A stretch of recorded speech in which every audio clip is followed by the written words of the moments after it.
Considérée comme l'une des artistes lyriques les plus talentueuses de sa génération, Jodie DeVos est décédée à l'âge de 35 ans, avance la RTBF.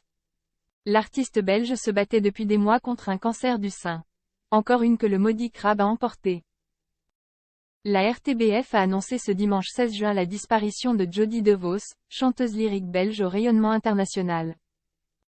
À seulement 35 ans, la soprano a succombé à un cancer du sein, contre lequel elle luttait depuis plusieurs mois. Elle avait dû annuler plusieurs représentations ces dernières semaines, et devait se produire au Théâtre des Champs-Élysées à Paris, à partir du 20 juin, et dans plusieurs festivals tout au long de l'été.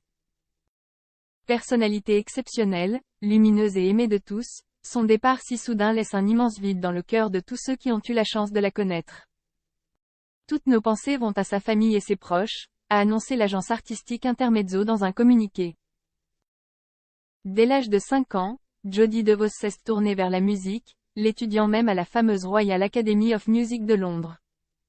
Mais c'est en 2014 que sa trajectoire va connaître un premier sursaut avec un prix remporté au concours Reine Elisabeth 2014, l'un des plus prestigieux du monde, qui assure souvent aux lauréats de faire une brillante carrière de soliste. L'une des artistes lyriques les plus prisées de sa génération. Suite à cette distinction, cette cantatrice à la voix caméléon intègre l'Académie de l'Opéra-Comique, à Paris, et est régulièrement invitée sur des scènes aux quatre coins de l'Hexagone, mais aussi à LE accent aigu Angers, Bombay, Québec.